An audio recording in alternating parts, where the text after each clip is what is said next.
Welcome. In today's video, we're going to show you how to prepare, prime, and paint this Marley IBR sheet with Marley M11 Ultra so that it looks like this.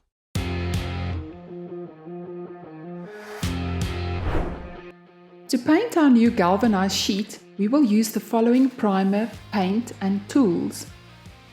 Marley water-based zinc phosphate primer, Marley M11 Ultra multi-surface paint in misty grey, a scoring pad,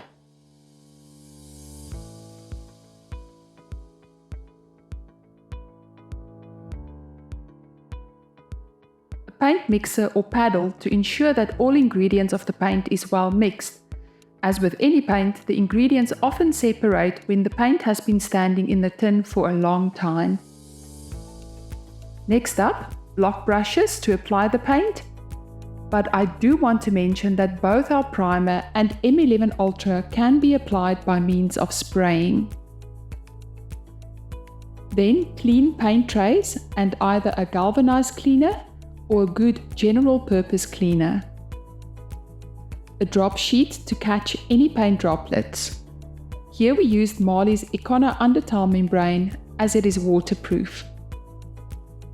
Last but not least, water to clean and rinse the sheet. Because we are only doing a demonstration, we are using a few buckets of water, but a pressure washer would be ideal to use on large surfaces like a sheeted roof. Because the sheet was covered in dust, we first started with a quick rinse off. Notice how the water breaks into rivulets and leaves water beads on the surface. This means that the surface has contaminants that could interfere with the paint adhesion. Therefore, all galvanized surfaces must be scrubbed with a scoring pad and a good galvanized cleaner or general purpose cleaner to get a water break-free surface. But what does that mean? Do you notice how in this video the water is now flowing more evenly, like a continuous unbroken sheet with no more water beads forming after it's been washed? As you can see, our cleaning efforts has now left the sheet with no more water beads forming, which means our surface is water break free and we can prime it once it is dry.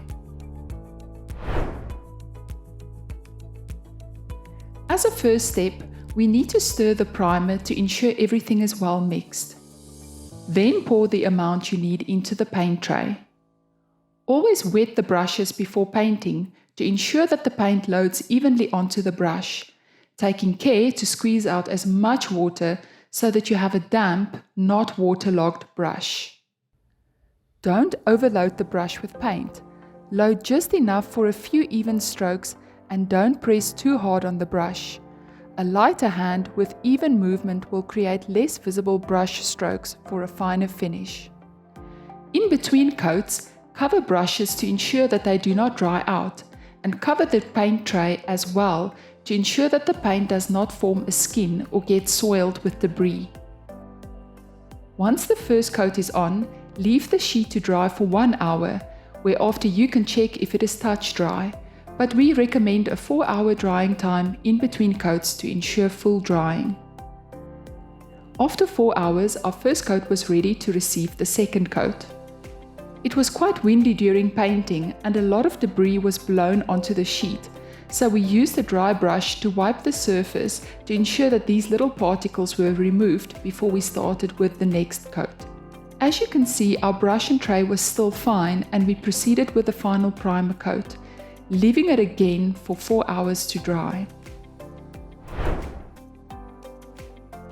Because we used this paint on a previous project, we stirred the contents once again to ensure everything was well mixed, then pouring just what we needed to apply the first coat.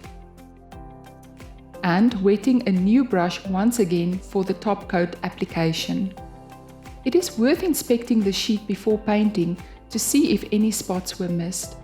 You will notice this if you can see any metal shining through.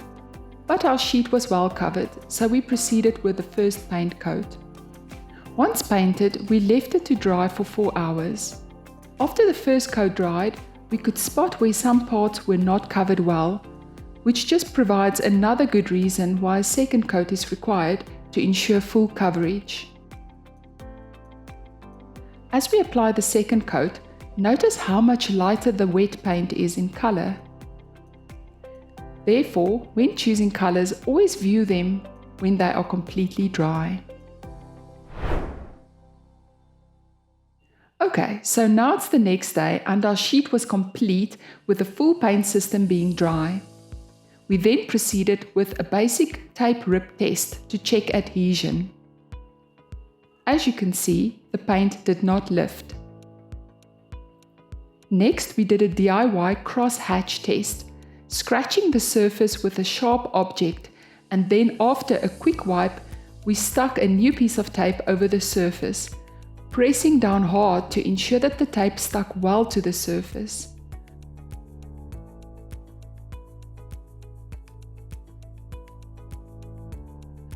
After a quick rip, nothing lifted, proving that our paint system had excellent adhesion.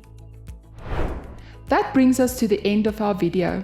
Join us again next time where we show you how to prepare and paint an old ready-coated Chromadeck sheet.